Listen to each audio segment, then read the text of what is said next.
हरिया बहुत बड़ा शिव भक्त था, लेकिन वो बहुत ही गरीब था। अपनी रोजी रोटी चलाने के लिए वो आसपास के इलाके सड़कों की झाड़ू लगाकर सफाई कर देता, जिससे लोग उसे थोड़े बहुत पैसे दे देते थे। साहब, सड़क पर झाड़ू लगा दिया है। ठीक है, अब पार्क की सफाई कर दो। जी साहब। साहब, मैंने पार्क की सफाई भी कर दी। ये लो 400 रुपए। हरिया के घर से थोड़ी दूर पर एक शिवालय था। हरिया वहां रोज जाता और मंदिर के आसपास झाड़ू लगाकर साफ सफाई कर देता था। बदले में मंदिर का पुजारी उसे कुछ पैसे दे देता था। इसी तरह हरिया की जिंदगी की गाड़ी चल रही थी। हरिया के घर में उसकी पत्नी मंजुला और उसका 5 साल का बेटा भोला रहते थे। भोला कभी कुछ खाने की जिद करता तो हरिया उसे भी पूरा नहीं कर पाता। उनका परिवार रूखी सूखी खाकर गुजारा कर रहा था। हरिया रोज नहा धोकर सबसे पहले शिव मंदिर जाता। हरिया शिव मंदिर में घंटा बजाता और भगवान शिव की पूजा करता। वो शिव भगवान से रोज एक ही बात कहता कि कभी मेरे घर पधारो प्रभु। जय भोलेनाथ की, जय शिव शंकर की। मंदिर में तो रोज मिलते हो, कभी मेरे घर पधारो प्रभु।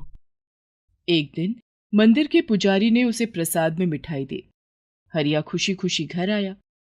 हरिया अपने बेटे भोला को पुकारता है। भोला, भोला। जी पिताजी। अरे वाह, मिठाई। मुझे मीठा बहुत पसंद है पिताजी। और भोला प्रसाद की मिठाई खाकर बहुत खुश होता है। पिताजी, मुझे खीर पूरी खानी है। बेटा, थोड़े दिन रुक जा, खिला दूंगा। 2 सूखी रोटी तो जुड़ती नहीं, खीर पूरी कहाँ से खिलाओगे? अरे भाग्यवान, महाशिवरात्रि आ रही है, मंदिर में भंडारा लगता है ना, वहां से खीर पूरी लाकर खिला दूंगा। सुनो, मैं काम पर जा रहा हूँ, ठीक है? अब कुछ खाने को हो तो दे दो, मैं खाकर चला जाऊंगा। घर में खाने को कुछ नहीं है। कल रात की 1 रोटी बची थी, वो मैंने भोला को खिला दी। ठीक है, तो मुझे नमक पानी दे दो, वही पीकर चला जाऊंगा। नमक पानी पीकर हरिया घर से बाहर काम के लिए निकल जाता है। उस दिन उसे मंदिर के आसपास के इलाकों में साफ सफाई का काम मिल जाता है। महाशिवरात्रि आने वाली थी और मंदिर के आसपास के इलाकों को साफ सुथरा करके सजाया जाना था। इस साल मंदिर में बहुत बड़ा भंडारा होने वाला है, भोला को खूब खीर पूरी खिलाऊंगा। हरिया मंदिर के सामने हाथ जोड़कर बोलता है, ए भोलेनाथ, कभी मेरे घर भी पधारो। उस दिन हरिया को 300 रुपए मिलते हैं। काम खत्म करके हरिया घर की ओर जाने लगता है। रास्ते में चलते चलते अचानक हरिया को किसी के कराहने की आवाज सुनाई देती है। अरे, ये कराहने की आवाज कहाँ से आ रही है? ये किसी बुजुर्ग की आवाज लगती है। हरिया इधर उधर देखने लगता है। आवाज तो झाड़ियों से आ रही है। हरिया झाड़ियों की तरफ जाता है तो देखता है वहां एक बुजुर्ग आदमी गिरा हुआ था और बहुत कराह रहा था। हरिया उसे कंधे पर उठाकर झाड़ियों से बाहर लाता है। उस बुजुर्ग के पूरे शरीर में कोढ़ हो गया था और उसके घाव पर मक्खियां भिनभिना रही थीं। बाबा, आप यहाँ कैसे आए? आपका घर कहाँ है? बगल के गांव में मेरा घर है। आप कहें तो आपको घर पहुंचा दूं? नहीं, मुझे कोढ़ की बीमारी हो गई है, इसलिए मेरे बेटे बहू मुझे यहाँ छोड़कर चले गए हैं। मुझे यहीं रहने दो, भूखा प्यासा तड़प तड़प कर मर जाऊंगा। नहीं बाबा, मैं आपको यहाँ नहीं छोड़ सकता। हरिया उस बुजुर्ग आदमी को अपने कंधे पर बिठाकर घर ले आता है। मंजुला, ओ मंजुला, जी आई। 2 गिलास पानी ले आना। मंजुला पानी लेकर आती है और हरिया से कहती है, ये किसे ले आए? मंजुला, ये बाबा मुझे सड़क के किनारे झाड़ियों में मिले हैं। इनकी बीमारी के कारण इनके बेटे बहू ने इन्हें घर से निकाल दिया है। इन्हें यहाँ क्यों ले आए? हमारा खुद का तो खाने का ठिकाना है नहीं, इन्हें क्या खिलाएंगे? और इनकी बीमारी के इलाज का खर्चा कहाँ से उठाएंगे? तुम चिंता मत करो मंजुला, भोलेनाथ सब इंतजाम कर देंगे। आज 300 रुपए मिले थे, मैं 100 रुपए का राशन ले आया हूँ। बाकी बचे पैसों से बाबा की दवाई ले आऊंगा। तुम खाने की तैयारी करो, मैं इन्हें पास के अस्पताल में ले जाता हूँ। हरिया बूढ़े बाबा को अपने कंधे पर बिठाकर अस्पताल ले जाता है। वहां उन्हें डॉक्टर से दिखाता है। इन्हें ठीक होने में कुछ दिन लग जाएंगे। मैं दवाइयां लिख देता हूं, इन्हें रोज दवाइयां खिला दीजिएगा। ठीक है डॉक्टर साहब। हरिया के पास जो पैसे थे उससे वो बूढ़े बाबा के लिए दवाइयां खरीद लेता है और उन्हें अपने कंधे पर बिठाकर घर ले आता है। रात को जब सब खाना खाने के लिए बैठे, आज तो इनकी दवाइयां ले आए आप। रोज इतनी महंगी दवाइयां कहाँ से लाओगे? मंजुला, सब हो जाएगा। जब शिव शंकर भगवान ने इन्हें मेरे पास भेजा है तो वो कुछ ना कुछ इंतजाम जरूर करेंगे। हरिया हाथ जोड़कर बोलता है। ए भोलेनाथ, कभी मेरे घर भी पधारो। दूसरे दिन से हरिया रोज की तरह काम पर निकल जाता और भोलेनाथ की कृपा से उसे काम मिल जाता था। अब तो हरिया कभी 300 तो कभी 400 रुपए कमा लेता था, जिससे रोज का खाने का इंतजाम भी हो जाता और बूढ़े बाबा की दवाई भी आ जाती थी। बूढ़े बाबा धीरे धीरे ठीक हो चले थे। एक रात जब सब खाना खा रहे थे, तब भोला फिर से खीर पूरी खाने की जिद करने लगा। मैंने तुझसे कहा था ना, महाशिवरात्रि आने ही वाली है। मंदिर में बहुत बड़ा भंडारा लगने वाला है। तुझे खीर पूरी जरूर खिला दूंगा। मंदिर में क्यों, तुम इस बार अपने घर में भंडारा करो और सबको खीर पूरी खिलाओ। लेकिन बाबा, मुझ गरीब के पास इतने पैसे कहाँ। जो कमाता हूँ उससे एक रात की रोटी का जुगाड़ हो पाता है बस। 2 दिन के बाद महाशिवरात्रि है। इतनी जल्दी मैं भंडारे के लिए पैसे कहाँ से लाऊंगा, बताइए। इसकी चिंता तुम मत करो। तुम बस महाशिवरात्रि की पूजा और भंडारे की तैयारी करो। दूसरे दिन से हरिया के घर में महाशिवरात्रि पूजा की तैयारी होने लगती है। मंजुला पूरे घर की साफ सफाई करती है। घर में बने पूजा स्थल की साफ सफाई करके वहां मंदिर से फूल लाकर सजावट करती है। तुम बस आधा किलो चावल, आधा किलो दूध और 1 किलो आटा ले आना और आस पड़ोस में खबर कर दो, महाशिवरात्रि के दिन तुम्हारे घर भंडारा है। हरिया पूजा और भंडारे का सामान ले आता है। दूसरे दिन महाशिवरात्रि का त्योहार था।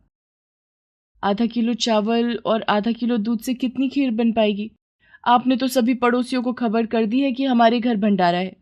इतने में तो हमारा ही पेट नहीं भरेगा, हम उन्हें क्या खिलाएंगे? बाबा जी ने कहा था, मैंने वैसा ही किया। अब आगे भोलेनाथ जाने। महाशिवरात्रि का दिन भी आ गया। हरिया का पूरा परिवार नहा धोकर भगवान शिव और माता पार्वती की पूजा में व्यस्त था। मंजुला ने आधा किलो चावल और आधा किलो दूध की खीर बनाई और 1 किलो आटे की पूरियां बनाई। घर के बाहर भंडारा खाने के लिए पड़ोसी आने लगे थे। हरिया, तुम सब लोगों को खाने के लिए बिठाओ और मंजुला, तुम भंडारे का प्रसाद परोसना शुरू करो। लेकिन बाबा, ये प्रसाद तो कुछ ही लोगों तक बंट पाएगा। तुम इसकी चिंता मत करो, ये प्रसाद कभी खत्म नहीं होगा। तुम इसे जितना बांटोगी ये उतना ही बढ़ेगा। मंजुला को बूढ़े बाबा की बातों पर विश्वास नहीं हुआ, लेकिन फिर भी उसने लोगों को खीर पूरी का प्रसाद परोसना शुरू कर दिया। हरिया और मंजुला के आश्चर्य का ठिकाना न रहा। भंडारा खाने आए सभी लोगों ने प्रसाद खा लिया, लेकिन पतीले में से ना तो खीर खत्म हुई और ना ही पूरी खत्म हुई। उस दिन भोला ने भी जमकर खीर पूरी खाई। हाँ, ये कैसा चमत्कार है? मुझे तो लगता है ये बूढ़े बाबा कोई चमत्कारी बाबा है। अरे, लोगों को खिलाने के चक्कर में हम बूढ़े बाबा को तो भूल ही गए, उन्हें तो प्रसाद खिलाया ही नहीं। हरिया और मंजुला बूढ़े बाबा को प्रसाद खिलाने के लिए घर के अंदर जाते हैं, लेकिन बूढ़े बाबा घर में नहीं थे। बाबा कहीं नजर नहीं आ रहे हैं, कहीं वो हमसे नाराज होकर चले तो नहीं गए? हमने उन्हें खाने के लिए नहीं पूछा। हमसे बहुत बड़ी गलती हो गई, जाने कहाँ गए होंगे। हरिया भगवान भोलेनाथ को याद करता है और उनसे माफी मांगता है। हे भोलेनाथ, आज महाशिवरात्रि के पावन अवसर पर हमसे बहुत बड़ी गलती हो गई। एक बुजुर्ग हमारे घर से भूखा चला गया। तभी घर में एक आवाज गूंजती है। हरिया, मैं कहीं नहीं गया, मैं तो सदा तुम्हारे पास हूं। बाबा, बाबा, आप कहाँ हैं? हरिया और मंजुला घूम घूम कर देखने लगते हैं कि शायद बाबा यहीं कहीं छिपे हैं, लेकिन तभी वो आवाज फिर से आती है। हरिया, मैं भगवान शिव हूं, जिनकी तुम रोज पूजा किया करते हो, और तुम ही तो कहते थे ना कि हे भोलेनाथ, कभी पधारो मेरे घर। तो मैं बूढ़ा कोढ़ी बनकर तुम्हारे घर आया था।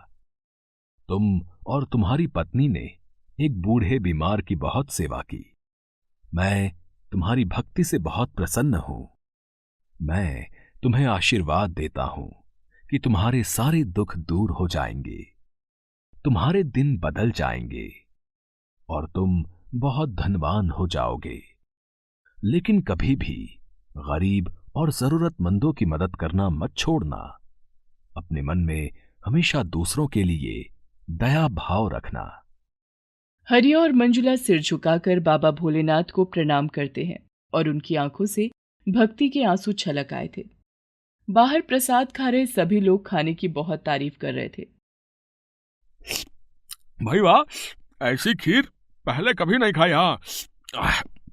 ऐसा लगता है भगवान भोलेनाथ ने खुद इसे अपने हाथों से बनाया भाई, है ना?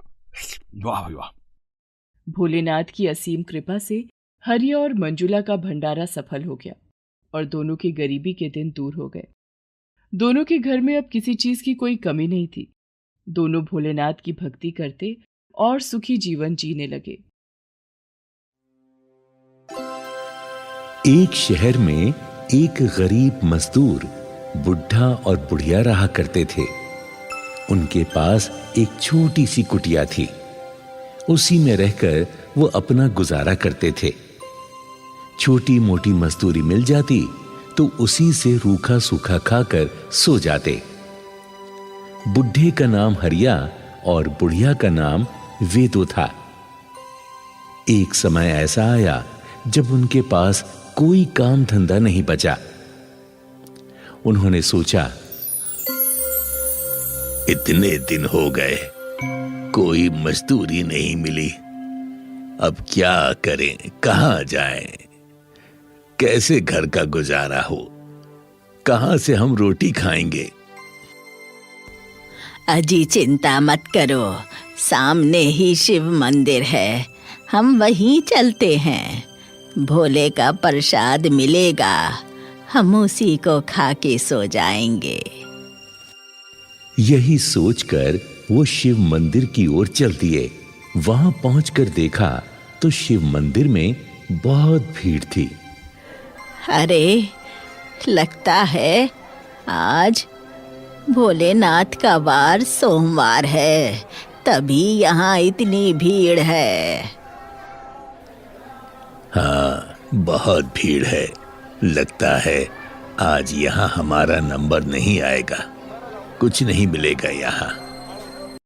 मंदिर में भीड़ इतनी थी कि जो भी भक्त प्रसाद चढ़ाता वो वहां खड़े लोग ले लेते और खा लेते। इसीलिए हरिया और उसकी पत्नी वेदो मंदिर के द्वार पर खड़े होकर प्रार्थना करने लगे। हे भोलेनाथ, हम दोनों बहुत भूखे हैं। कई दिनों से मजदूरी नहीं मिली। सुबह से आज तो कुछ भी नहीं खाया, कोई मजदूरी नहीं मिली। हम क्या तुम्हारे द्वार से ऐसे ही भूखे चले जाएंगे? आज तो आपके द्वार पर बहुत भीड़ है प्रभु। कोई हम तक नहीं आ रहा, किसी को हमारा ध्यान नहीं। हम क्या करें प्रभु, क्या करें? दोनों बुढ़े बुढ़िया प्रार्थना कर ही रहे थे कि तभी एक भक्त थाली में पकवान सजाकर लाया। उसने भोलेनाथ को भोग लगाया और जब वो मंदिर से बाहर आया तो उसकी नजर वहां खड़े उन दोनों बुढ़े बुढ़िया पर पड़ी। वो सोचने लगा, अरे ये दोनों बुढ़े बुढ़िया मैं देख रहा हूं काफी देर से खामोश खड़े हैं। लगता है इनको भोजन नहीं मिला। चलो इन्हीं को भोजन दे देता हूं, शायद भोले पार्वती इन्हीं के रूप में हो। और उस भक्त ने वो भोजन उन दोनों बुढ़े बुढ़ियों को दे दिया। भोजन पाकर दोनों बड़े खुश हुए। धन्यवाद धन्यवाद। देखो वे तो भगवान भोलेनाथ की महिमा। मैंने कहा था ना, भोलेनाथ किसी को भूखा नहीं रखते, किसी को भूखा नहीं रखते। जब वो दोनों भोजन करने बैठे तो एक महिला अपने बच्चे को लेकर वहां आई और उन दोनों से कहने लगी, हे माई बाप, ये भोजन मुझे दे दो। मैं और मेरा बच्चा कल से भूख से तड़प रहे हैं। भगवान तुम्हें और देगा। हरिया ने अपना सारा खाना उस महिला को दे दिया। रात अधिक होने से मंदिर बंद हो रहा था। वो दोनों भूखे ही घर आ गए। जब वो घर आए तो भोलेनाथ ने चमत्कार दिखाया। भोलेनाथ ने अपने गणों को आदेश दिया, जाओ उस हरिया और वेदू को ये भोजन देकर आओ। भोलेनाथ के 2 गण हरिया के पास आए और साधु के भेष में दरवाजे पर आकर आवाज लगाई, माई, ओ माई, ये भोजन आप ले लो। हमारे पास अधिक भोजन है, हम इतना भोजन नहीं कर पाएंगे। माई, ए माई। खाना घर बैठे ही आ गया। लगता है ये कृपा भोलेनाथ की है। मैं जाता हूँ। लाओ साधु महाराज, हम कैसे तुम्हारा आभार व्यक्त करें। हाँ, बहुत बहुत धन्यवाद, बहुत धन्यवाद। वाह, बहुत ही स्वादिष्ट भोजन है ना वेदो? हाँ जी, इतना अच्छा भोजन हमने कभी नहीं खाया। हाँ, काश भोलेनाथ का मंदिर हमारे घर भी होता तो हम उनकी पूजा सेवा नियम से करते। भोजन करके वो दोनों बुढ़े बुढ़िया सो जाते हैं। लेकिन बुढ़े बुढ़िया की ये बातें भोलेनाथ और पार्वती जी सुन लेते हैं। तभी माता पार्वती शिव से कहती हैं, देखा स्वामी, ये बूढ़े बुढ़िया कितने गरीब हैं, मगर धैर्य के साथ रहते हैं और आपसे कितना प्रेम करते हैं। हे स्वामी, क्या इन दोनों के लिए आपने कुछ सोचा है? गौरा, मैं अपने भक्तों को कभी नहीं भूलता, चाहे वो गरीब हो या अमीर हो। तो फिर क्या सोचा है आपने इनके लिए?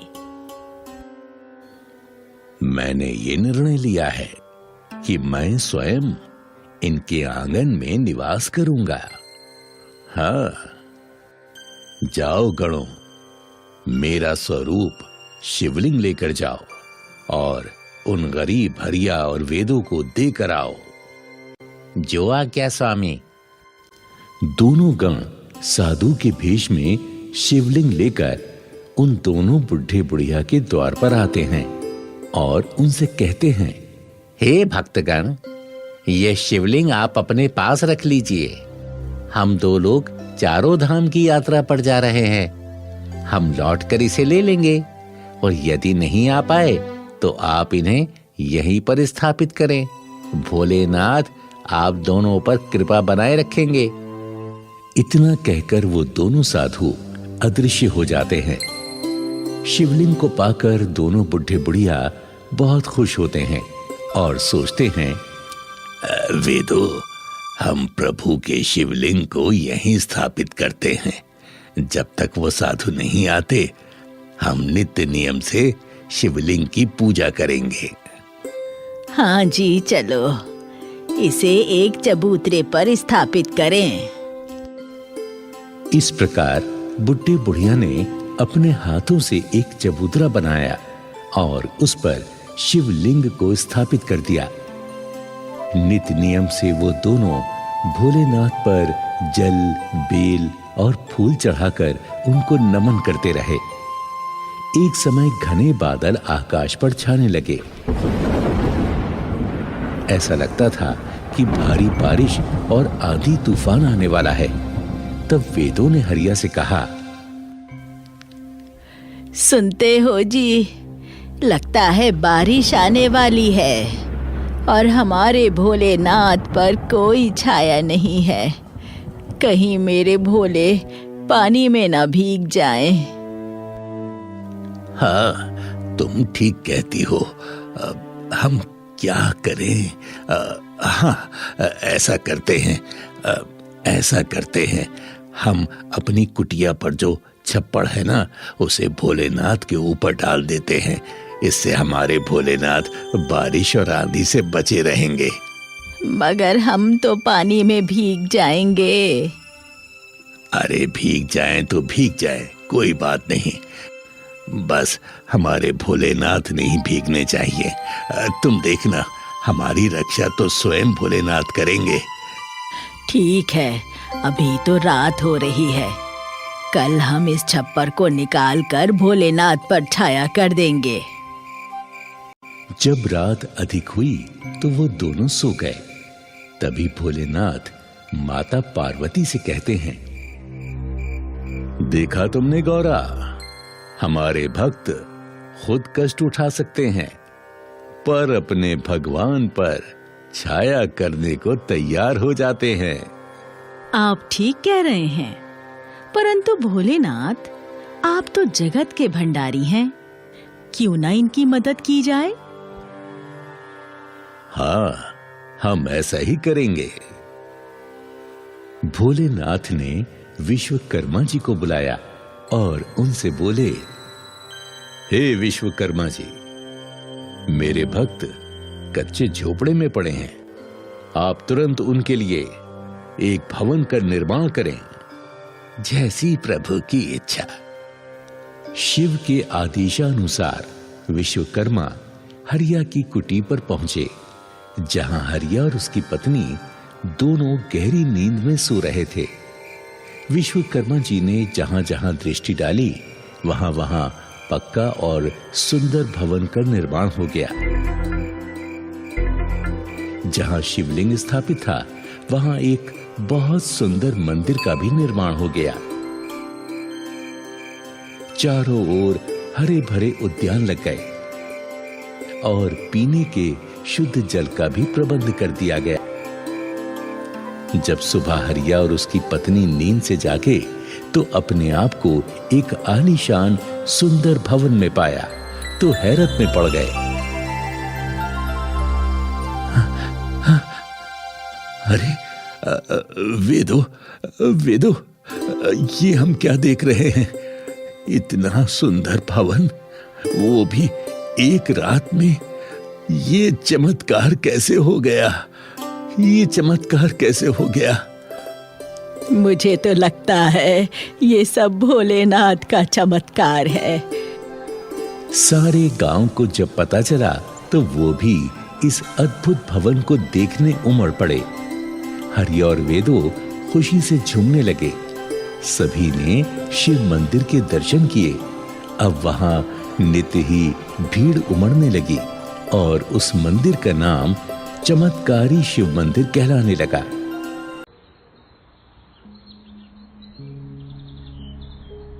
गोविंदपुर गांव में राजेंद्र नाम का एक रिक्शा वाला अपनी बूढ़ी माँ और पत्नी उषा के साथ अपने छोटे से कच्चे घर में रहा करता था। राजेंद्र सुबह सवेरे ही अपनी रिक्शा लेकर गांव के बाहर मौजूद बस स्टैंड पर आ खड़ा होता था और सवारियों को तलाश करने लगता था। माधोपुर, हरिपुर, हल्दीपुर, अशोक विहार वाले भैया आ जाओ। माधोपुर, हरिपुर, हल्दीपुर, अशोक विहार वाले आ जाओ भैया। और फिर राजेंद्र रिक्शा में सवारी बैठाकर सवारी को उसके ठिकाने पर छोड़ आता था। इस तरह कड़ी मेहनत के बाद जो थोड़े बहुत पैसे राजेंद्र कमा पाता, उन्हीं से उसके घर का गुजारा चलता। राजेंद्र की बूढ़ी माँ मोतियाबिंद के कारण साफ साफ देख भी नहीं पाती थी और उसके जोड़ों में भी दर्द रहता था। राजेंद्र की पत्नी उषा भी गर्भवती थी और पेट भर भोजन न मिल पाने के कारण काफी कमजोर हो गई थी। उषा को शिव आराधना की बड़ी लगन थी। वो हर रोज गांव के शिव मंदिर में जाकर मंदिर की साफ सफाई करती और शिव जी की पूजा किया करती। ये उषा का रोज का नियम था।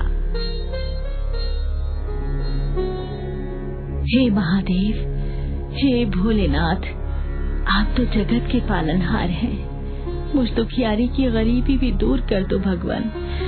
मेरे भाग्य में भी थोड़ा सा सुख लिख दो। मुझे भी धन्य कर दो भगवान। जिस दिन राजेंद्र को एक भी सवारी नहीं मिलती और वो खाली हाथ घर आता तो राजेंद्र की माँ उससे कहा करती थी, अरे बेटा राजेंद्र, तो ये रिक्शा चलाने का काम छोड़कर कोई दूसरा काम क्यों नहीं कर लेता? देख बेटा, बहू गर्भ से है। ऐसी हालत में बहू का भूखा रहना ठीक नहीं है। अरे माँ, आज के दौर में काम मिलना आसान नहीं होता, और फिर मुझे कोई काम भी तो नहीं आता दूसरा रिक्शा चलाने के सिवा। अरे आप दोनों इतने परेशान क्यों हो जाते हैं? कष्ट भोगने का नाम ही तो जीवन है। मेरे भोलेनाथ सब कुछ देखते हैं। वो एक दिन जरूर हमारा भाग्य बदलेंगे। उषा को भोले शंकर पर पूरा विश्वास था कि एक दिन शंकर जी उनका भाग्य जरूर बदलेंगे। इसी तरह सुख दुख झेलते हुए राजेंद्र का परिवार अपना समय बिता रहा था। एक दिन अचानक जब राजेंद्र अपनी रिक्शा लेकर घर से काम पर जाने ही वाला था तो राजेंद्र को खून की उल्टी हो गई। उषा दौड़कर गई और गांव के वैद्य जी को बुलाकर लाई। वैद्य जी राजेंद्र की नाड़ी देखकर बताते हैं, देखो उषा बेटी, खाली पेट रिक्शा खींचने की वजह से राजेंद्र का फेफड़ा फट गया है। तुम इसे तुरंत किसी अच्छे से अस्पताल में भर्ती करवा दो, वहीं इसका इलाज हो सकता है। घर में तो 2 वक्त की रोटी के भी लाले पड़े हुए थे। ऐसे हालात में राजेंद्र को अच्छे अस्पताल में भर्ती कराना उषा के बस से बाहर था। उषा मंदिर में जाकर भोले बाबा से प्रार्थना करने लगती है, हे भोलेनाथ, मुझे भागिन पर कुछ तो दया करो। मैं गरीब लाचार अपने पति का इलाज नहीं करा सकती। आप अपनी कृपा से मेरे पति को ठीक कर दो भोलेनाथ। मेरी भक्ति की लाज रख लो प्रभु, लाज रख लो। उषा प्रार्थना करते करते रोने लगती है। तभी वहाँ पर मंदिर के पुजारी जी आ जाते हैं और उषा को रोती देखकर पूछते हैं, उषा बेटी, क्या बात है? आज तू इतनी दुखी क्यों है? उषा पुजारी जी को अपनी सारी दुख भरी कहानी सुना देती है। तो पुजारी जी कहते हैं, बेटी, तू तो महादेव की परम भक्तनी है। तू चिंता मत कर, तेरी करुण पुकार भोले बाबा जरूर सुनेंगे। पुजारी जी उषा को कुछ रुपए देकर कहते हैं, उषा बेटी, ये कुछ रुपए हैं मेरे पास, इन्हें तू ले ले। घर का खर्च चलाने में तेरे काम आएंगे। रख ले बेटा, रख ले। उषा पैसे लेकर मंदिर से चली जाती है और सीधा बनिए की दुकान पर पहुंचकर थोड़ा राशन खरीदती है। लाला जी, 2 किलो आटा, 1 किलो चावल और आधा किलो दाल और आधा किलो चीनी दे दो। बनिया उषा को राशन का सामान दे देता है, जिसे लेकर वो अपने घर आ जाती है और फिर खाना बनाती है और तीनों लोग खाना खाते हैं। पुजारी के दिए हुए पैसों से 2-4 दिनों का खर्चा चल जाता है और जब राशन खत्म हो जाता है तो फिर से भूखे मरने की नौबत आ जाती है। उषा की सास कहती है, बहू, मुझे बड़े जोरों की भूख लगी है बेटा, कुछ खाने को हो तो ला दे। माँ जी, राशन का एक दाना भी घर में नहीं है, मैं आपको खाने के लिए कहाँ से दूं? राजेंद्र जो कि खाट पर लेटा हुआ सास बहू की बातें सुन रहा था, उठकर खड़ा हो गया और कहने लगा, उषा, इस प्रकार काम नहीं चलेगा। मुझे रिक्शा चलाना ही पड़ेगा, नहीं तो हम तीनों भूखे मर जाएंगे। नहीं नहीं, आप रिक्शा नहीं चला सकते। आपकी तबीयत बहुत ज्यादा खराब है, आप लेट जाइए। नहीं नहीं, मुझे रिक्शा लेकर जाना ही होगा। हाँ, हाँ, हाँ, राजेंद्र जाने लगा, लेकिन चकरा कर गिर पड़ा।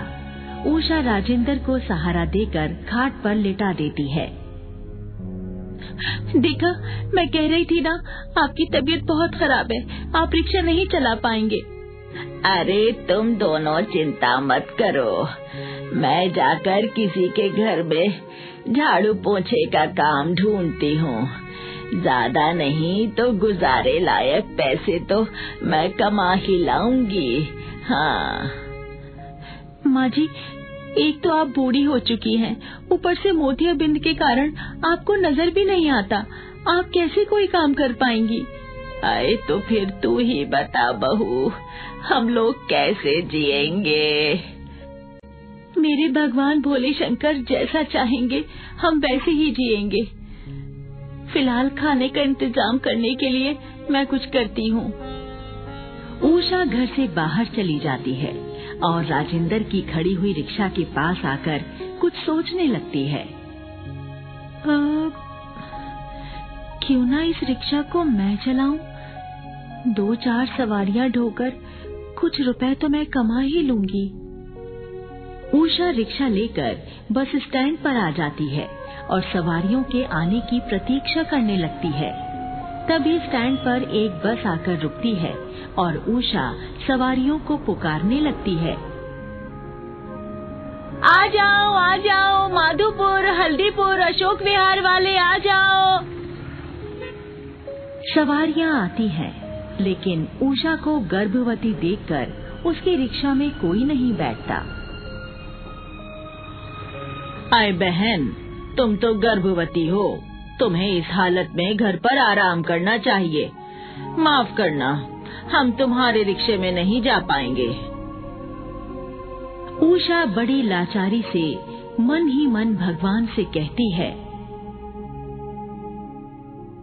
हे भोलेनाथ, ये कैसी विपदान पड़ी मुझ पर, जबकि मुझे पैसों की बहुत जरूरत है और मैं रिक्शा चलाकर पैसे कमाना चाहती हूँ।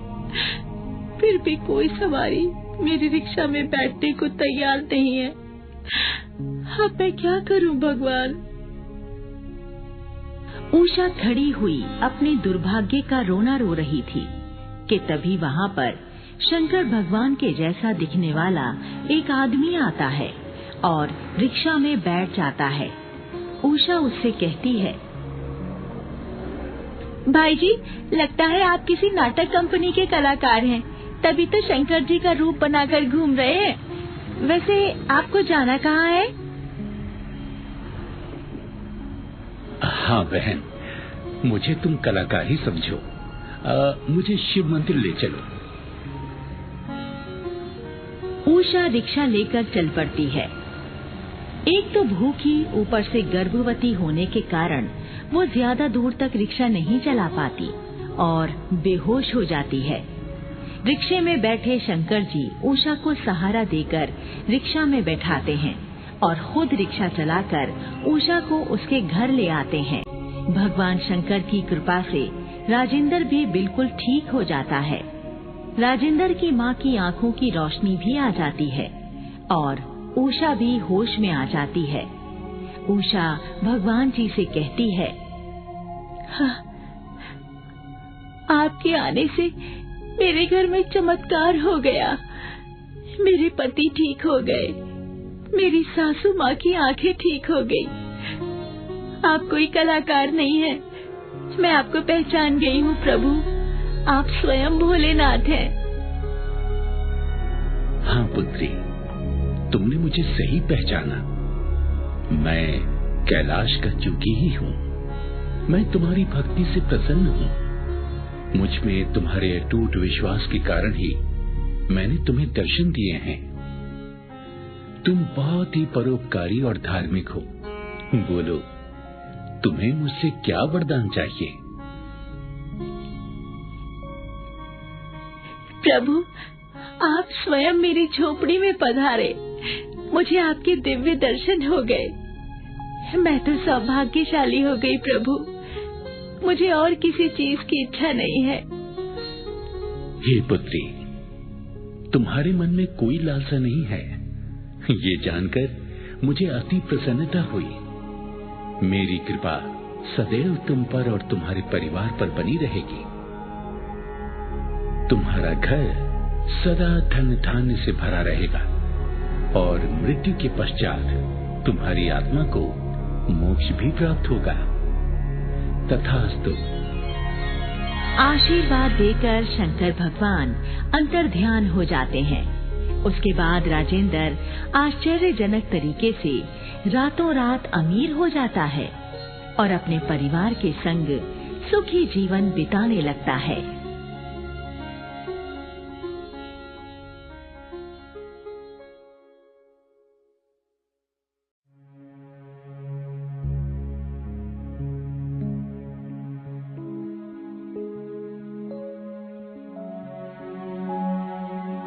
ये कहानी है गणेशपुर गांव में रहने वाले गरीब हरिया की। हरिया अपनी पत्नी राधा के साथ अपने एक छोटे से घर में रहता था। हरिया बहुत गरीब था। वो अपनी जीविका चलाने के लिए एक फैक्ट्री में बोझा ढोने का काम करता था। हरिया बहुत ही दयालु और भोलेनाथ का परम भक्त भी था।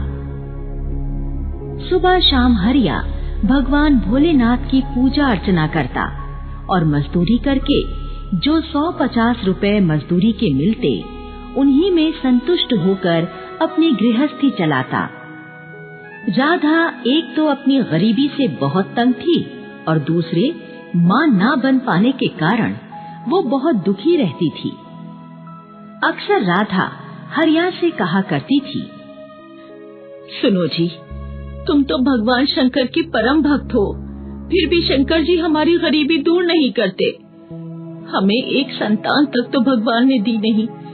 क्या हम लोग पापी हैं जो भगवान हमारे उद्धार के बारे में कभी नहीं सोचते? अरे राधा, भगवान भोलेनाथ तो जगत के पालनहार हैं। वो चाहें तो एक पल में किसी की भी किस्मत बदल सकते हैं। तू देखना, भगवान जी एक दिन हमारे दिन भी बदलेंगे। अरे वो दिन आखिर कब आएगा? रूखी सूखी रोटी खाकर हम कब तक गुजारा करेंगे? आखिर कब हमें सुख भोगने को मिलेगा? अरे पगली, भोलेनाथ अपने भक्तों को कभी निराश नहीं करते। अरे वो अभी हमारी परीक्षा ले रहे हैं। जिस दिन प्रभु चाहेंगे हमें एक ही पल में सुखी कर देंगे। कुछ दिनों बाद हरिया की फैक्ट्री घाटे में चली जाती है और फैक्ट्री में मजदूरों की छटनी होने लगती है। छटनी में हरिया का भी नाम आ जाता है और हरिया को फैक्ट्री से निकाल दिया जाता है। अब हरिया के पास ना तो कोई काम था और ना ही पैसे थे। गरीब हरिया की तंगहाली और भी ज्यादा बढ़ जाती है। दोनों पति पत्नी अब अक्सर भूखे ही रहने लगते हैं। एक दिन शाम के समय हरिया कहीं से थोड़ा सा भोजन लेकर आता है। राधा, ओ राधा, देख, मैं तेरे लिए खाना लेकर आया हूँ। तूने सुबह से कुछ नहीं खाया ना? ले, ये खाना खा ले। अजय, तुम भी तो मेरी तरह सुबह से भूखे होंगे। चलो, हम दोनों मिलकर इस खाने को खाएंगे। हाँ। राधा 2 प्लेटों में भोजन परोस देती है और दोनों पति पत्नी खाने बैठते हैं। हरिया खाने से पहले भगवान को धन्यवाद देता है। हे शिव शंभु, तुम्हारा करोड़ों बार धन्यवाद, जो तुमने हमें समय पर पेट भरने के लिए ये खाना दे दिया। वाह जी वाह, आप भी बड़े कमाल के हैं। सुबह से हम भूखे मर रहे थे, घर में खाने को एक दाना भी नहीं था। अब तुम पता नहीं कैसे कैसे करके ये थोड़ा सा खाना लेकर आए हो, जिससे हम दोनों का पेट तक नहीं भरेगा। फिर भी तुम भगवान को धन्यवाद देना नहीं भूले। अरे भगवान ने समय पर हमें हमारे भाग्य का भोजन दे दिया है ना राधा, इसीलिए हमें प्रभु को धन्यवाद देना ही चाहिए। अच्छा चलो, अब परेशान मत हो, खाना खाओ। दोनों पति पत्नी जैसे ही खाना शुरू करते हैं, तभी एक महाराज घर में आकर अलग जगाते हैं। अलख निरंजन, अलख निरंजन, बच्चा, भोले भंडारी का ये भक्त 3 दिनों से भूखा है, कुछ खाने को दे।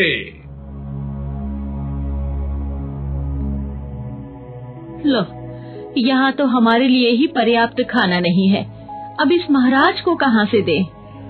अरे अरे राधा, ऐसा मत बोलो, ये महाराज 3 दिनों से भूखे हैं, इनको खाना देना हमारा कर्तव्य है। हम अपना खाना इन महाराज को दे देते हैं।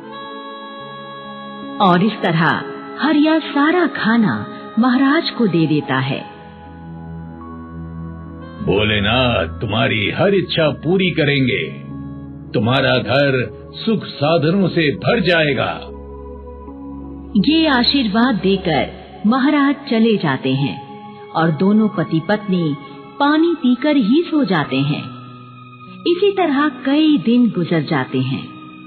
हरिया अपना पेट पालने की खातिर कभी किसी ढाबे पर झूठे बर्तन धोता, तो कभी किसी अमीर आदमी की गाड़ी साफ करता, और जो 10-20 रुपए उसे मजदूरी के मिलते, उनसे कुछ रूखा सूखा लेकर घर आ जाता।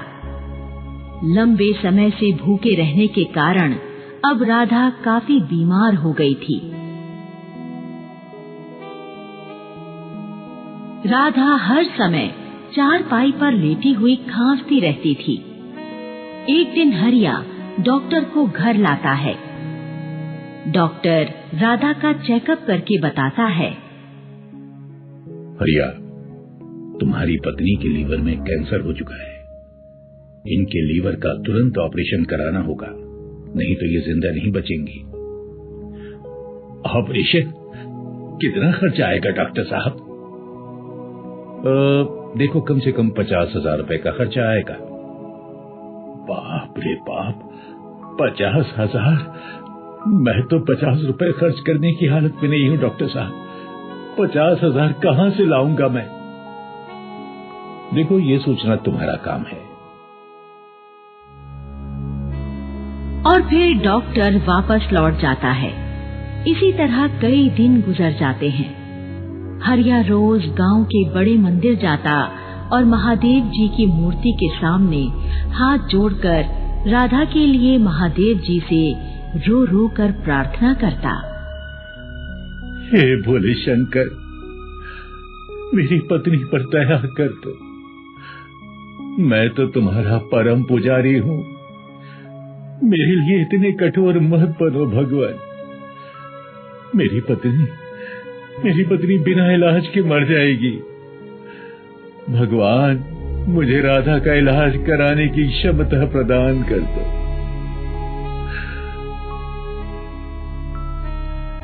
एक रात हरिया जब अपनी पत्नी को दलिया खिला रहा होता है, तो राधा कहती है, सुनो जी, मुझे नहीं लगता कि अब मैं ज्यादा दिनों तक जी पाऊंगी।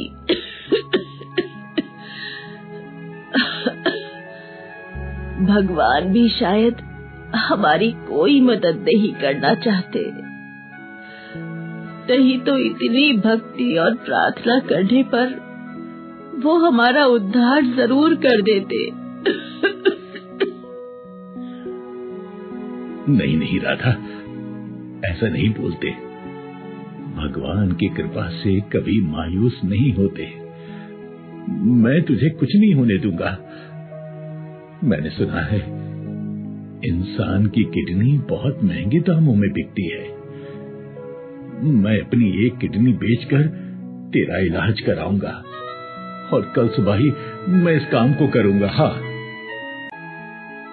आधी रात के बाद जब हरिया अपनी चारपाई पर सोया हुआ होता है तो उसके सामने भोलेनाथ प्रकट होते हैं और हरिया से कहते हैं,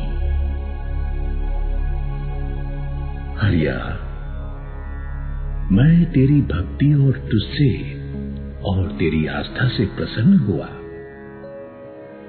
अब तेरा कल्याण करने का समय आ गया है। तुझे अपनी पत्नी का इलाज कराने के लिए अपनी किडनी बेचने की आवश्यकता नहीं है। प्रभु, प्रभु आप ही बताइए प्रभु, फिर मेरी राधा का कैंसर कैसे ठीक होगा प्रभु? हरिया, ये श्रावण ऋतु चल रही है। तुम हरिद्वार चले जाओ और कांवड़ में गंगा जल ले आकर उस गंगा जल से अपनी पत्नी को स्नान कराना। मेरे आशीर्वाद से तुम्हारी पत्नी बिल्कुल स्वस्थ हो जाएगी और तुम्हारे घर की आर्थिक स्थिति भी सुधर जाएगी। कल्याण हो। ये कहकर भोलेनाथ अंतर्ध्यान हो जाते हैं और सोता हुआ हरिया जागकर उठ बैठता है। भोलेनाथ, भोलेनाथ, भोलेनाथ, भोलेनाथ मेरे सपने में आए। आप धन्य है भोलेनाथ, आपने मुझे सपने में दर्शन देकर मुझे मेरी समस्या का उपाय सुझा दिया है। मैं सवेरा होते ही कांवड़ लाने के लिए हरिद्वार चला जाऊंगा। सुबह होते ही हरिया रात को आए सपने वाली बात राधा को बताता है और अपने कंधे पर कांवड़ रखकर बोल बम बम बम पुकारता हुआ हरिद्वार की ओर पैदल चल पड़ता है। रास्ते में हरिया को और भी बहुत से कांवड़िया हरिद्वार की तरफ जाते हुए मिलते हैं। हरिद्वार पहुंचकर हरिया गंगा जी में डुबकी लगाता है और 2 मटकियों में गंगा जल भरकर अपनी कांवड़ पर रखता है और कांवड़ लेकर भोले बाबा को याद करता हुआ अपने गांव की ओर चल पड़ता है।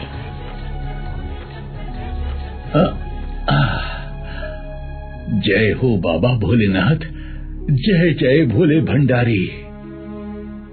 हरिया एक सुनसान रास्ते से गुजर रहा होता है। तभी एक बूढ़ा आदमी हरिया को बैठा हुआ मिलता है। ये बूढ़ा कोढ़ की बीमारी से ग्रसित था।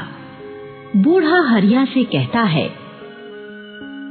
मेरी मदद करो बेटा, नहीं तो ये कोढ़ की बीमारी मेरी जान ले लेगी। अब बताइए बाबा, मैं आपकी क्या मदद कर सकता हूँ? बेटा, मैं ठहरा बूढ़ा बीमार। मैं हरिद्वार जाकर गंगा जी में स्नान नहीं कर सकता।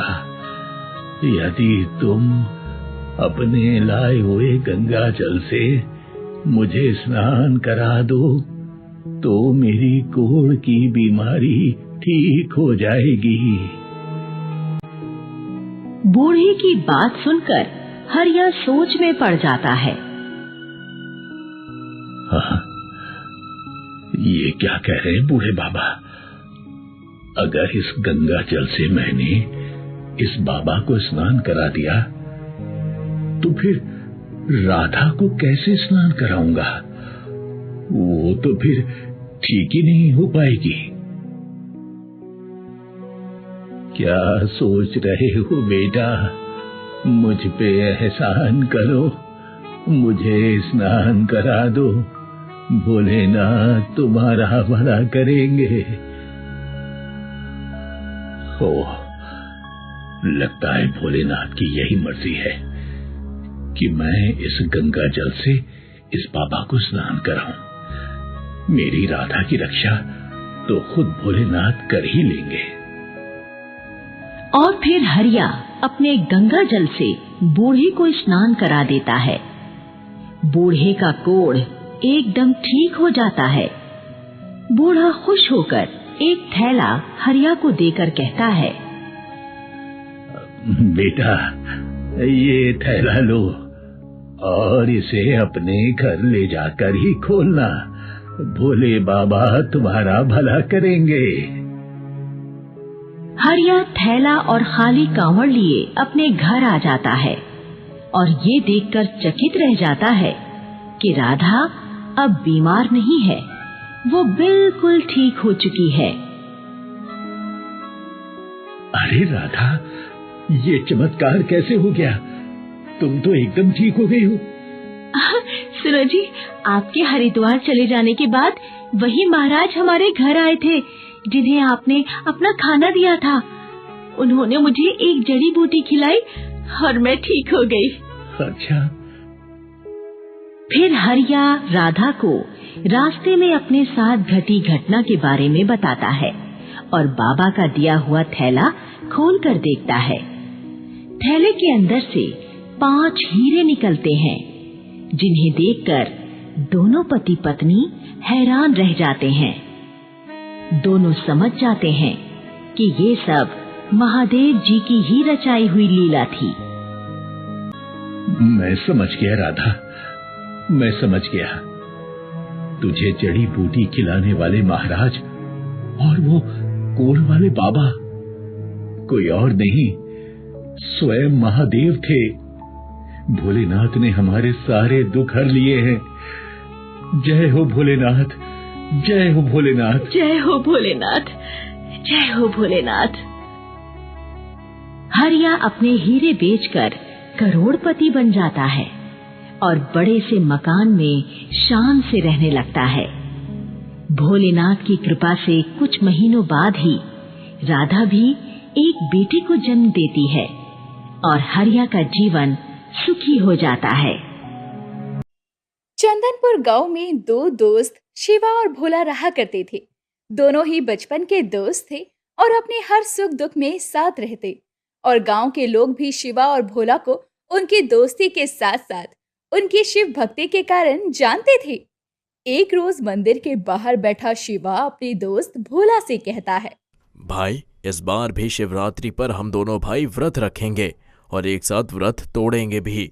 मुझे याद है, हम जब 12 साल के थे तब से हम शिवरात्रि का व्रत रखते आ रहे हैं। हाँ शिवा, मुझे याद है। वैसे तू मुझे ये बता, कल भाभी इतने गुस्से में क्यों थी जब मैं तेरे घर आ गया था? अरे छोड़ ना, उसका तो रोज का है, किसी न किसी बात को लेकर मुझसे कलेश करती रहती है।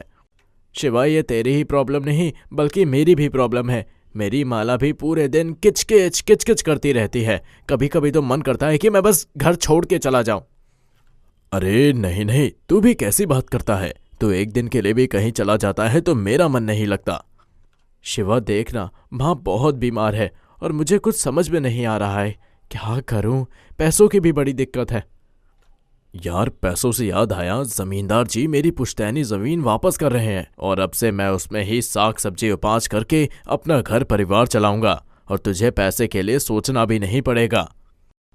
नहीं, मैं दोस्ती के बीच पैसे को नहीं आने देना चाहता, पर यह बहुत अच्छी बात है।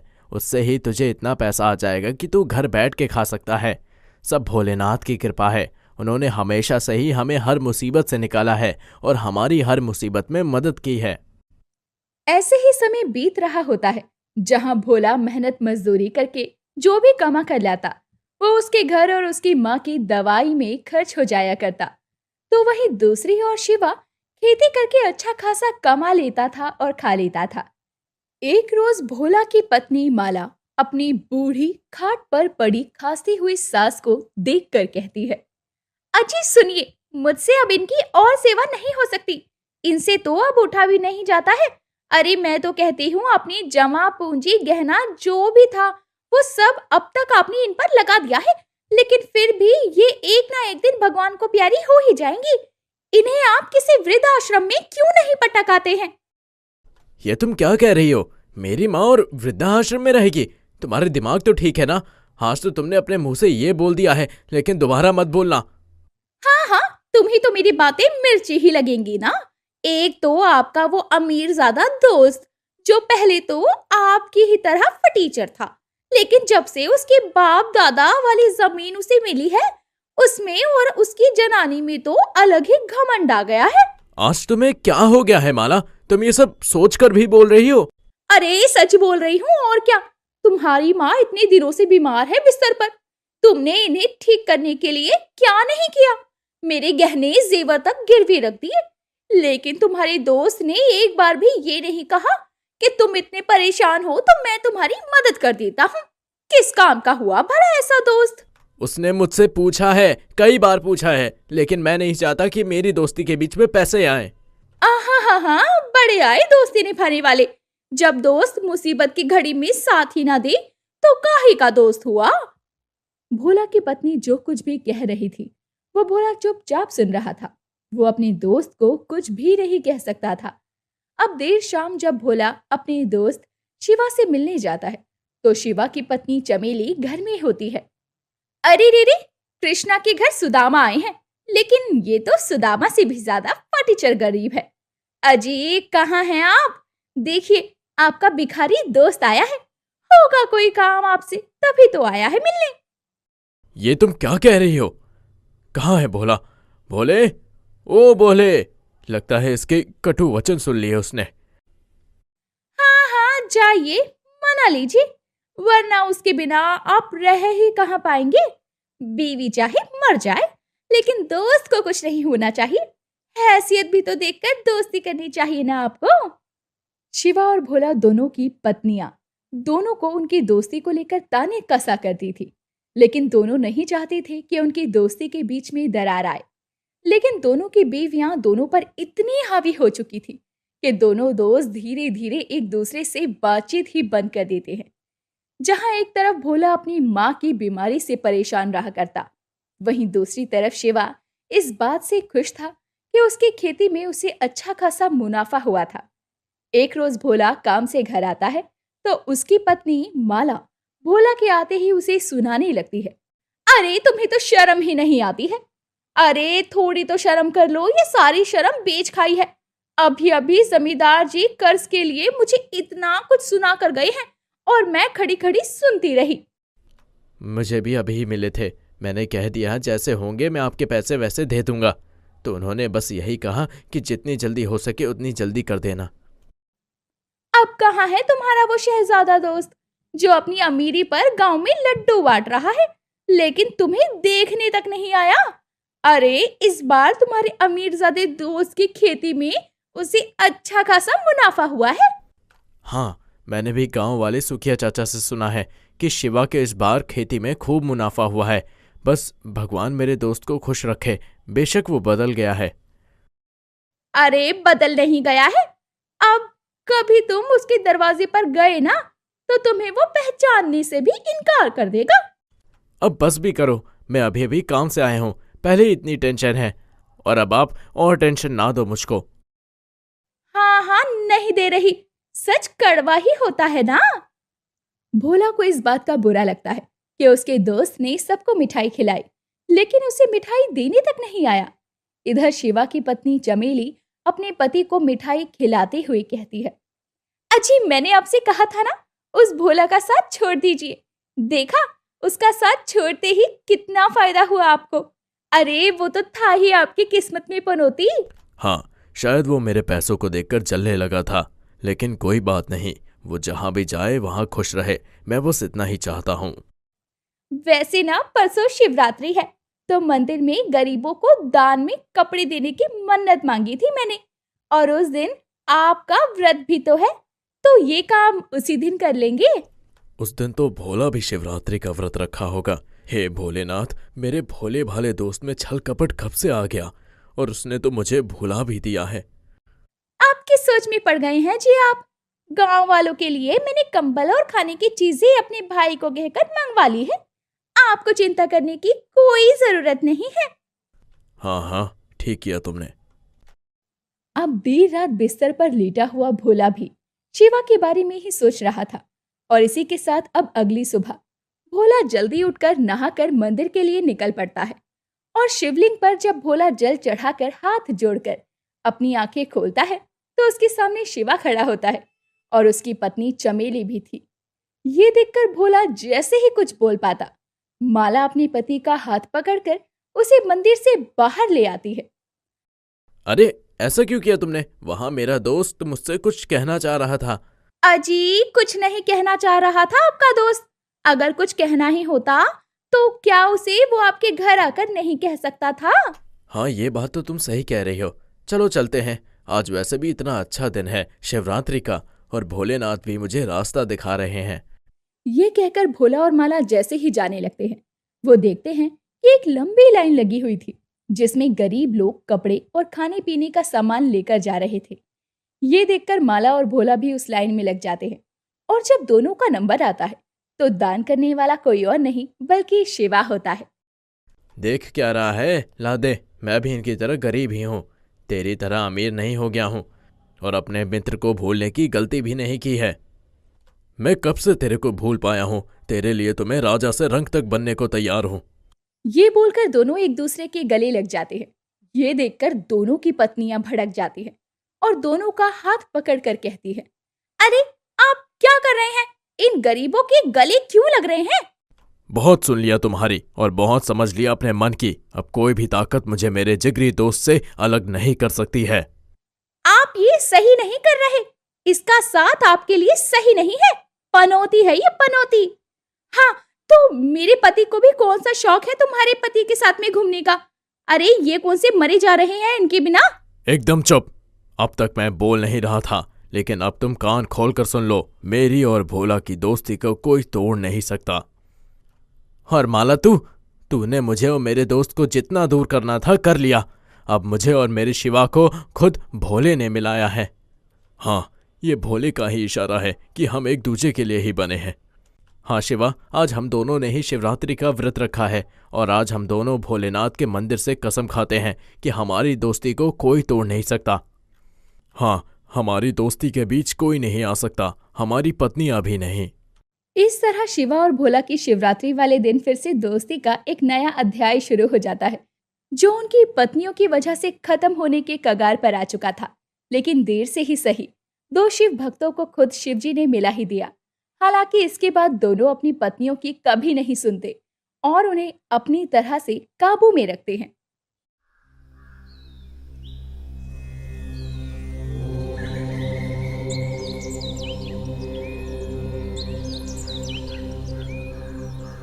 एक गांव में देवदास नाम के सेठ रहते थे। इनके दो बेटे थे। बड़े बेटे का नाम था रवि कुमार और छोटे बेटे का नाम गोपाल था। देवदास की पत्नी का नाम क्रांति था। क्रांति को पूजा पाठ और धार्मिक आयोजनों से कोई सरोकार नहीं था। पूजा पाठ ना वो खुद करती थी और ना ही घर में किसी को करने देती। बड़ा बेटा शादी योग्य हो गया तो उसकी शादी पास के ही गांव से धर्मदास की पुत्री से कर दी गई। जिस लड़की से शादी हुई वो भगवान शिव की भक्तिन थी। जब बहू घर में आई तो सास क्रांति उसको अपने ही अनुसार कार्य करने की सलाह देती। बहू का नाम था सत्या देवी। तो सत्या का नियम था कि सुबह उठकर स्नान करती और शिव जी की पूजा करके ही कोई काम शुरू करती। एक दिन सत्या देवी यानी बहू शिव मंदिर जाने को तैयार हुई तो सासू ने पूछा, ए बहू, ये सुबह सुबह कहाँ जा रही हो? माँ जी, मैं शिव मंदिर जा रही हूँ। क्या तू शिव की पूजा करती है? हाँ माँ जी, मैं शिव जी को जल चढ़ाकर ही कोई कार्य करती हूँ। मैं बचपन से ही शिव जी की पूजा भक्ति करती हूँ। मेरा ये नियम मेरे मायके से ही है। अरे वो तेरा मायका है, ये तेरा ससुराल है। यहाँ वो ही होगा जो मैं चाहूंगी। कोई जरूरत नहीं है मंदिर जाने की। हमारे यहाँ कोई पूजा पाठ और किसी देवता पर विश्वास नहीं करते। यहाँ कोई पूजा पाठ नहीं होगा, समझी? तभी ससुर देवदास आ पहुंचे। अरे क्रांति, क्यों बहू को डांट रही हो? सुनो जी, गजब हो गया। मेरे तो भाग्य फूट गए ऐसी बहू पाके। क्यों, क्या किया बहू ने? अरे तुम्हारी लाडली बहू शिव की पूजा करने मंदिर जा रही है। रोको इसे। हमें पूजा पाठ पर भरोसा नहीं है। अरे भाग्यवान, अरे तुझे पूजा पाठ पर भरोसा नहीं है तो बहू को तो जाने दे। उसकी अपनी भावना है, शिव के प्रति श्रद्धा है। नहीं जी, मैं बहू को पूजा पाठ करने की अनुमति नहीं दूंगी। आज ये शिव के मंदिर जाएगी, कल मेरे बेटे को भी पुजारी बना देगी। अरे क्यों अपनी सोच दूसरे पर थोप रही हो?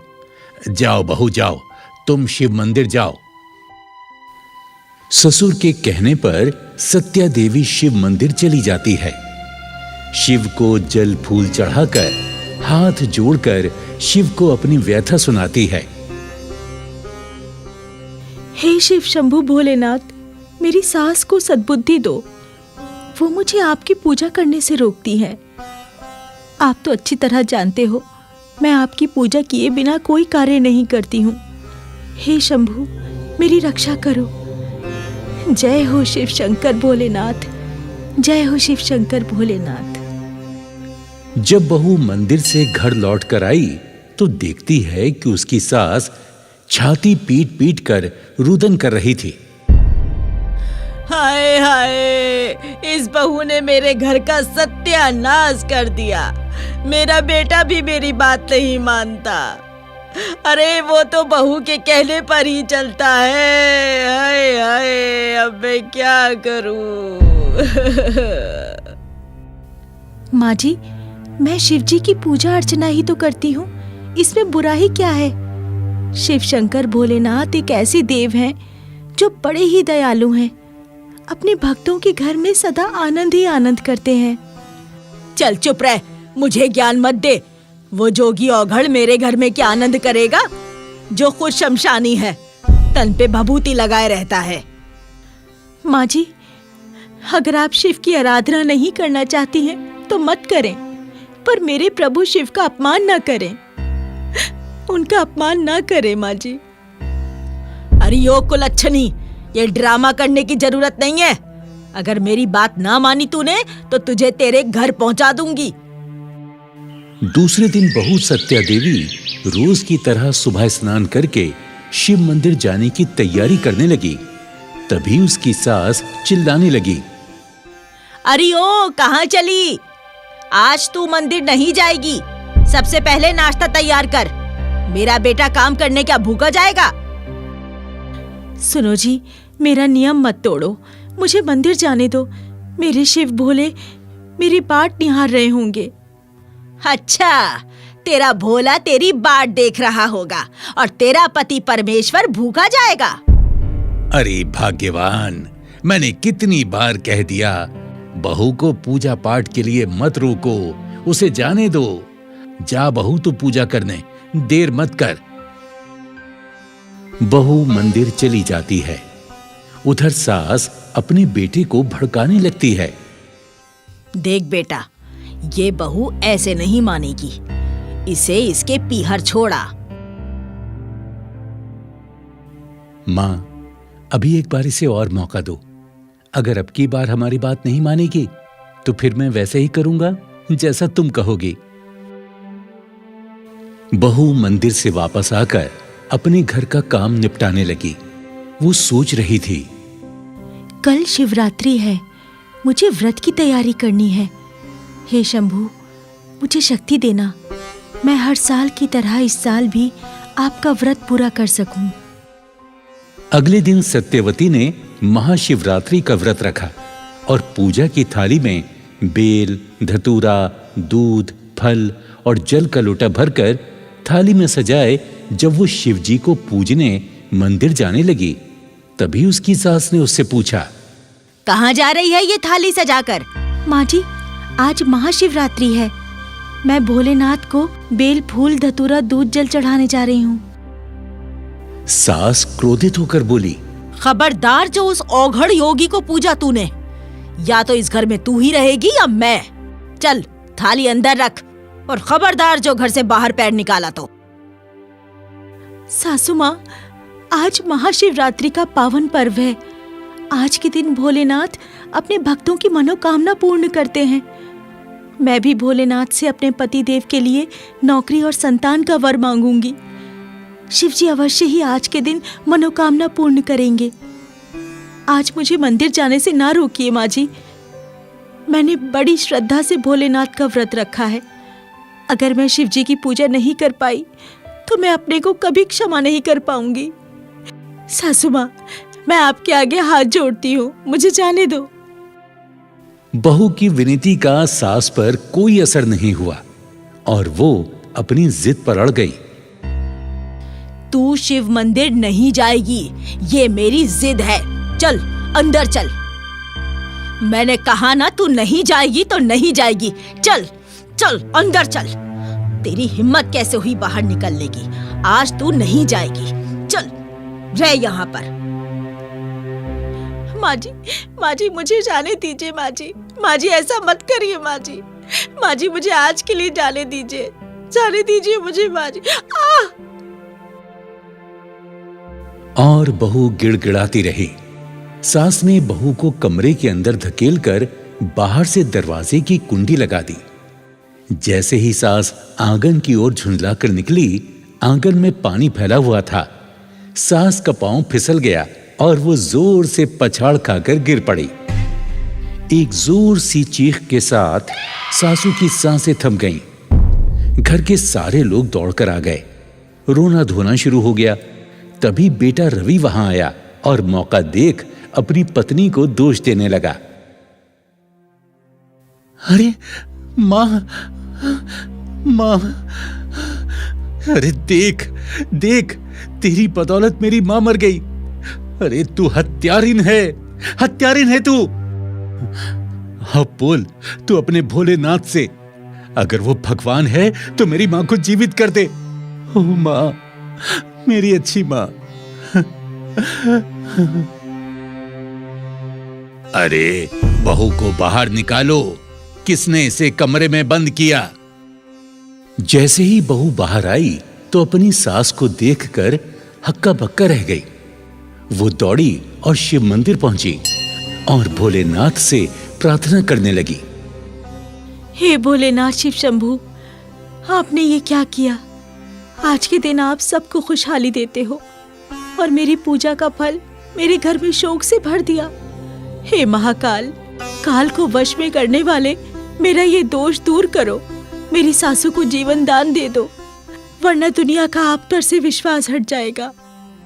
हे देवों के देव महादेव, मेरी विनती स्वीकार कर लो। यदि आपने मेरी सास को जीवित नहीं किया तो तेरी चौखट पर सर पटक पटक कर अपने प्राण दे दूंगी। बहू भोलेनाथ के चरणों में अपना सिर पीटने लगी। तभी भोलेनाथ ने अपनी किरणों से उसकी सांस को जीवन दान दे दिया। वहां खड़े सारे लोग चकित हो गए। सासू मां ने आंखें खोली तो तमाम लोग खड़े हुए थे। सासू ने पूछा, आप लोग यहाँ इकट्ठे क्यों हो? क्या हुआ? अरे भाग्यवान, तुम मृत्यु को प्राप्त हो गई थी। अचानक तुम्हें प्राण दान मिले हैं। ये मेरी बहू की पूजा का ही फल है।